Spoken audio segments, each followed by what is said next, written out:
Hello नमस्कार साथियों, आप सभी का स्वागत है आपके चहीते यूट्यूब चैनल स्मार्ट प्राइम पर। आज की वीडियो में हम आपके लिए लेके आए हैं 7 तथा 11 से भाजकता का नियम। इससे पहले की जो वीडियो मैंने आपके लिए बनाई थी उसमें 7 को छोड़कर 1 से 10 तक के भाजकता के नियम बताए थे। अगर आपने वो वीडियो नहीं देखी है तो उस वीडियो पर जाइए और उस वीडियो को देखिए। आज की इस वीडियो में हम लोग डिस्कशन करने वाले हैं 7 तथा 11 से भाजकता के नियम। काफ़ी स्टूडेंट्स की क्यूरी होती है कि सर हम सब नियम हम जानते हैं पर 7 से 11 का भाजकता का नियम हम नहीं जानते, तो इसी को सोच के आज की वीडियो मैंने बनाई है। तो ज़्यादा देर ना करते हुए हम शुरुआत करते हैं 7 से भाजकता का नियम। चलो ज़्यादा देर ना करते हुए शुरुआत करते हैं आज की वीडियो। 7 से भाजकता का नियम। यदि कोई संख्या आपको दे रखी है तो उस संख्या के इकाई के अंक का 2 गुना करके बाकी संख्या में से घटाते हैं। अगर घटाने के बाद वो संख्या 7 से पूर्णतया विभाजित होती है या फिर उसमें शेषफल 0 बच जाता है तो वो पूरी की पूरी संख्या 7 से विभाजित होगी। आपके सामने यहाँ पर डेफिनेशन लिखी हुई है, इसको आप पढ़ सकते हैं। इसको अच्छे से समझने के लिए हम एक एग्जाम्पल लेते हैं और उससे समझते हैं। एक एग्जाम्पल है 182। यहाँ पर आप देख रहे होंगे कि इकाई का अंक 2 है। 2 का डबल अगर अपन करते हैं तो हमको मिलता है यहाँ पर 4। तो जैसे ही 4 मिला तो बाकी संख्या 18 है। इस 2 का कोई मतलब नहीं, 18 में से 4 घटाया तो यहाँ हमको जो मिला वो मिला अपन को 14। आपको पता है कि 14 में 7 का भाग जाता है, तो इसका मतलब पूरी की पूरी संख्या 182 में भी 7 का पूरा पूरा भाग जाएगा। एक और एग्जाम्पल लेते हैं, उसके बाद में आपको अच्छे से क्लियर हो जाएगा। अगला एग्जाम्पल है 672। यहाँ आप देख रहे होंगे कि इकाई का अंक 2 है। इस 2 का जैसे ही डबल करेंगे यानी कि 2 से गुणा करेंगे तो आपको यहाँ पर मिलेगा 4। अब 4 आपको घटाना है 67 में से। ये 2 का कोई अब यहाँ पर कुछ काम नहीं। जैसे यहाँ पर लिखा आपने 4 तो आपको मिला यहाँ पर 63। तो 63 में 7 का पूरा पूरा भाग जाता है, आपको पता है। या फिर इसको और कर सकते हैं कि अब यहाँ इकाई का अंक मिल रहा है आपको 3। इकाई का अंक 3 है, 3 का आप डबल करेंगे यानी कि 3 का आप 2 गुना करेंगे तो आपको मिलेगा 6, और 6 को 6 में से घटाएंगे तो आपको यहाँ पर मिलेगा 0। यानी कि शेषफल 0 आ जाए या फिर अपन जो घटाते हैं उस संख्या में से डबल को, तो अगर आपको मिल जाता है 7 का कोई ना कोई गुणज जो 7 से कटता है तो ये पूरी की पूरी संख्या में भी 7 का भाग जाएगा। भाजकता का नियम में एक और एग्जाम्पल लेते हैं, उसको हल करके अच्छे समझने की कोशिश करते हैं। देखिए 4578। यहाँ पर इकाई का अंक है 8। 8 का 2 गुना करोगे तो आपको मिलेगा 16। 16 को आपको माइनस करना है 457 में से। तो 7 में से 6 गया तो 1, 5 में से 1 गया तो 4 और 4 का 4। फिर यहाँ पर इकाई का अंक आपको मिला 1। 1 का डबल करोगे तो आपको मिलेगा 2। फिर 2 को आप इसमें से घटाओगे किसमें से 44 में से, तो आपको मिलेगा यहाँ पर 4 में से 2 गया तो 2। उसके बाद में आपको मिलेगा यहाँ पर कितना 4। आपको पता है कि 42 7 से पूर्णतः विभाजित हो जाता है। इसका मतलब 4578 भी 7 से पूर्णतया विभाजित होगा। इसके बाद आप यहाँ देख सकते हैं, जैसे यहाँ पर 42 आया तो 42 में अगर आप 2 का 2 गुना करते हैं तो अगर आप 2 का 2 गुना कितना मिलेगा आपको 4। अगर 4 को आप 4 में से घटाएंगे, 4 को अगर आप 4 में से घटाएंगे तो आपको मिलेगा यहाँ पर 0। इसका मतलब आप कह सकते हैं कि दी गई संख्या 7 से पूर्णतया विभाजित होगी। तो 7 से विभाजकता का नियम यानी कि भाजकता का नियम आपसे यूँ कहता है कि यदि कोई संख्या दी है और उसका इकाई का अंक का 2 गुना करके शेष संख्या में से घटाने पर अगर आपको उसमें 7 का गुणज मिलता है यानी कि जो संख्या 7 से पूर्णतया भाजित हो जाती है या फिर उसका शेषफल 0 आ जाता है तो वो पूरी की पूरी जो संख्या आपको दी है वो भी 7 से विभाजित होगी। चलो अब हम देखते हैं 11 से भाजकता का नियम। ये काफ़ी महत्वपूर्ण नियम है, इसको आप सभी लोग ध्यान से समझने की कोशिश करना।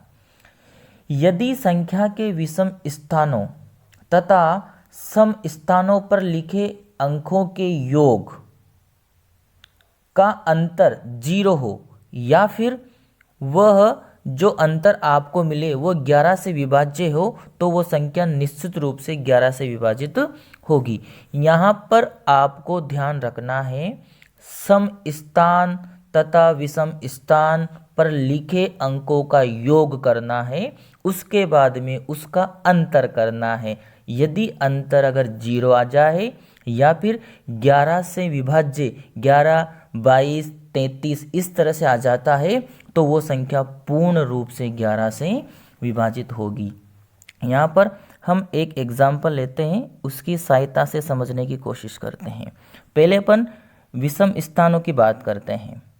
1 और 3, यहाँ पर 1 और 3 विषम स्थानों पर है। आप लोग अच्छे से समझ रहे होंगे कि पहला नंबर विषम और उसके बाद में दूसरा यहाँ पर 3 है और तीसरा विषम स्थान यहाँ पर 3 है। तो अपन विषम स्थानों की बात कर रहे हैं, तो 1 और 3 कितना हो गया, 4। फिर सम स्थान की बात करते हैं, तो यहाँ पर दूसरा स्थान मतलब ये सम है और ये चौथा स्थान मतलब ये भी सम है, तो इसका भी योग करो तो आपको मिलेगा 4। अगर हम 4 में से 4 का अंतर करते हैं तो हमको मिलता है यहाँ पर शेषफल, यानी कि इसका आंसर 0। इसका मतलब 1331 संख्या 11 से पूर्णतया विभाजित होगी। अगला एक और एग्जाम्पल लेके, उदाहरण लेके अपन उसको समझने की कोशिश करते हैं। 7 2 थोड़ा पेन दिक्कत कर रहा है, सॉरी। 7 2 3 1 4। पहले हम यहाँ पर विषम स्थानों की बात कर लेते हैं। 7 3 4, 7 और 3 10, 10 और 4 14। ये है हमको मिला विषम स्थानों का योग। अब बात कर लेते हैं सम स्थान की। 2 1 कितना हो गया, 3। अब इसका अपन अंतर करते हैं तो मिलता है 11। आप लोगों को मैं बताया था कि अगर सम तथा विषम स्थानों पर लिखे अंकों का योग का अंतर 0 आ जाए या फिर 11 से विभाजित होने वाला कोई ना कोई 11 का गुणज आ जाए तो संख्या 11 से विभाजित होगी। अपन को मिलाएं यहाँ पर 11। इसका मतलब अपन को ये दी गई संख्या भी 11 से पूर्णतया विभाजित होगी। एक और एग्जाम्पल, एक और उदाहरण अपन 11 से भाजकता के नियम के लिए लेकर देखते हैं, जिसमें आपका पूरा का पूरा डाउट क्लियर हो जाएगा। थोड़ा बड़ा उदाहरण अपन लेके देखते हैं। 5 2 8 2 5 2 8 2 3 2 5। पहले आप ध्यान से देखो कि विषम स्थानों पर लिखे अंकों का योग करना है। ये देखो, ये 1 पर, ये 3 पर, ये 5 पर, ये 7 पर, यानी कि 1 3 5 7 ये स्थान है। मैं इस संख्या का कोई अंक नहीं बोल रहा हूँ, मैं यहाँ पर स्थान की बात कर रहा हूँ। 1 3 5 7 ये विषम स्थानों पर लिखे अंक हैं।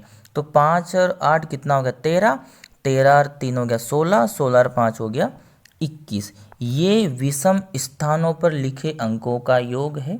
उसके बाद में सम स्थान पर कौन लिखा है, जैसे कि 2 2 4 और 2 6, 2 2 4 2 6, इसका योग कितना हो गया अपने पास में 6। इसका जैसे अपन अंतर करते हैं तो अपन को मिलता है 15।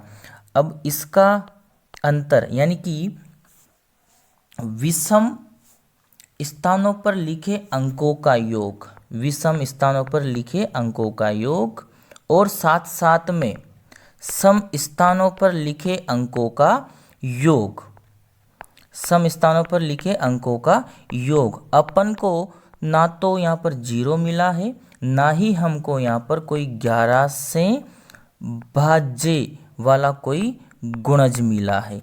तो इसका मतलब ये है कि दी गई संख्या 11 से भाज्य नहीं होगी। आप लोग समझ चुके होंगे। बहुत ही प्यार से और बहुत ही तसल्ली से मैं आपको समझाने की कोशिश कर रहा हूँ। यानी कि विषम स्थानों पर लिखे अंकों का योग, विषम स्थानों पर लिखे अंकों का योग और सम स्थानों पर लिखे अंकों का योग, उनका अंतर यानी कि उन दोनों को जब माइनस करते हैं तो अगर 0 आ जाए या फिर 11 से भाज्य वाला कोई ना कोई संख्या आ जाए या उसका 11 का गुणज आ जाए तो वो संख्या 11 से भाज्य होगी। पर यहाँ पर ऐसा नहीं हुआ तो ये संख्या 11 से भाज्य नहीं है। मैं आशा करता हूँ आपको ये दोनों नियम आपको समझ में आए होंगे। और अगर आपको समझ में आया है तो इसको लाइक कीजिए, सब्सक्राइब कीजिए, शेयर कीजिए ताकि हर वीडियो की नोटिफिकेशन आपको मिलती रहे। Thank you.